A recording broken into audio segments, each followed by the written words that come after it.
This is Roland Mumford with Mumford.law. Today I want to discuss a video with you where a gentleman by the name of Mario Shaw in Memphis alleges that a police officer bit him. Well, the bad thing about this story is that that was the least worst act by the officer. He was actually punched in the back of the head a number of times, none of which was documented in the police report.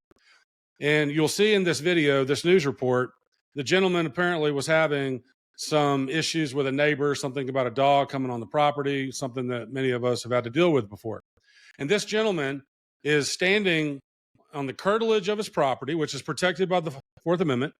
And he's standing in front of his door and he's holding the phone either by his ear or sort of near his ear. Maybe he had it on speakerphone. And I think it was the Ring doorbell that caught this interaction. Well, this police officer comes on the property. He's probably a good 20 to 25 feet away. And then, like a linebacker, runs at Mr. Shaw full speed to tackle him, to take him down, and then begins beating him on the back of his head. And then another officer gets involved. And you can see there's a huge wound mark from the medical records and the photos where the officer bit him. But yet the Memphis Police Department will not admit to it.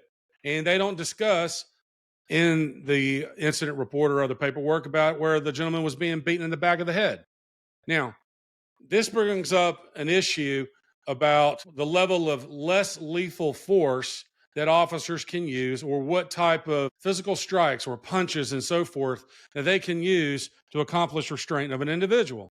And I don't understand when somebody's down prone on their stomach and you're on top of them and you have another officer, why are you punching him in the back of the head multiple times to accomplish restraint? You can stand back, take your taser, and tase the guy. But anyways, all of this was completely unnecessary. Watch this officer charge this gentleman full speed to close the distance. This gentleman, Mario Shaw, did not display a weapon. He did not threaten this officer. And Mr. Shaw was telling the officer to get off his property. Well, here we go. I use the phrase, or as many others do, contempt of cop. These cops have contempt for people standing up for their rights and telling them not to come on their property. A Fraser man says his life changed in seconds, and it was all caught on camera. Mario Shaw says he was beaten, bitten, hit several times, and tased in his own front yard. He says a call from his neighbor brought 2 police officers to his home, and now the homeowner plans to sue the police department. ABC 24's Yvonne Cooper shows us what unfolded next and what prompted an internal investigation. It's a story you will only see on ABC 24 News. The video that we're about to show you is graphic, but Mario Shaw wants you to see it. He told me that he did not have a gun and he didn't threaten the officers. Now he's demanding justice and accountability. Get up on my yard. Identify yourself. Please. I'm on the phone, standing on my front porch requesting for a supervisor to come. That's when I got attacked. This Ring doorbell footage shows a Memphis police officer run toward this man, grab him, and throw him off of his own porch. That man is Mario Shaw. I was treated like an animal in my front porch. I just... it's overwhelming for me. 14 seconds into this video, Shaw is seen struggling with the officer. Another officer runs up and pulls his taser, while the first officer punches Shaw in the back of the head at least 5 times. The video shows the second officer kick Shaw in the back. Then Shaw says one officer bit him. He took one bite. Then he went in for a second bite, and that's when I felt it then. I yelled out.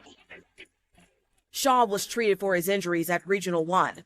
In July 2024, he was then cuffed and booked on 4 charges, including assault on a first responder. I stayed in jail, I think, about maybe a week, or a little bit over a week, and it was hard for me.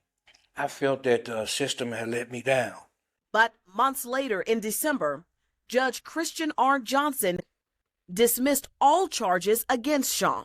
He dismissed it because the affidavit stated that I assaulted the officer. And once he saw the video, he noticed that all of it was made up.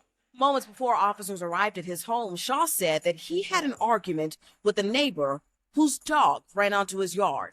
One police report states that the two men had disagreements in the past because of their dogs, but this time the neighbor called police.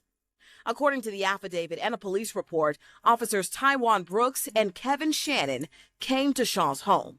The documents state that the officers believe Shaw was possibly armed, meaning they thought he might have a gun, based on a statement that was made from a neighbor.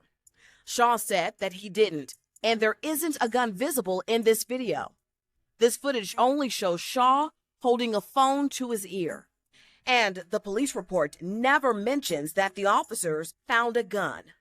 The documents state the suspect pulled away from officers when they tried to handcuff him. Then the suspect started to swing his fist at Officer Brooks, striking him in the face. Get out of my yard. But it doesn't play out that way in this video. You can see the officer at a distance. Shaw is standing on his front porch. Seconds later, the video shows that officer running towards Shaw before the incident. There are several things not listed in the incident report that you could clearly see happened on video. First, the incident report never mentions that Mario Shaw was kicked, that he was hit in the head multiple times, or that he had several injuries. Memphis police chose not to speak to me on camera, but a spokesperson did answer a few of my questions by email.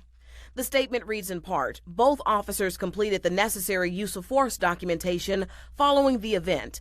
The officers employed hard hand techniques and less lethal methods to safely take the suspect into custody. We filed an open records request to get a copy of those documents, but that request was denied. Also, the department would not confirm or deny that an officer bit Shaw. Nearly 1 year after the incident, Shaw plans to sue the Memphis Police Department. It done destroyed my trust with Memphis Police Department. He's also advocating for police reform in hopes of preventing another incident like this for him or anyone else. Thank God that my voice is finally getting heard, but I would like justice from the mistreatment that I received. Shouldn't nobody have to go through what I experienced. The Memphis Police Department is standing by those officers, meaning that they are still on the streets and on patrol. In a statement, after reviewing the incident at the precinct level, it was determined that no disciplinary action was warranted. However, Mr. Shaw placed a telephone complaint with ISB, and the investigation into his allegations is ongoing. I have asked to see the body cam footage showing the arrest, but because Mario Shaw's complaint is still under review, the police department will not release those videos. As you saw, the officer was beating him on the back of the head with strikes, and the other officer had a taser out. The other officer should have yelled taser, and the first officer should have backed away and demand compliance with threat of a taser. But his ego was attacked, and he wanted to punish Mr. Shaw. That's simply what happened. Why is an officer biting Mr. Shaw? That cannot be consistent with policy.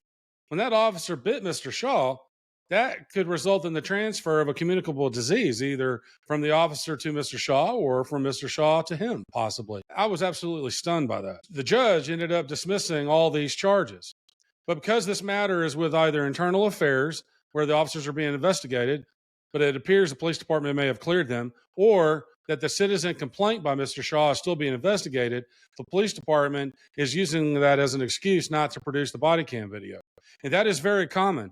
These officers will take advantage of the citizen complaint, and they'll drag the process out and use that as either a statutory exception or their own made-up exception to not produce the video or other documents pursuant to a records request. However, the police always release body cam video and documents when it serves their purpose, when they want to try to show that the cops were doing a good thing or that they were innocent in the situation. Why is there not a use of force report regarding the kicking and striking of Mr. Shaw? Every police department has a policy or standing order or a procedure that a use of force report is completed anytime there is any type of use of force, physical restraint upon a person being detained, seized, or arrested. Well, Memphis Police Department is hiding evidence, period. That's what it's about. Have a great day.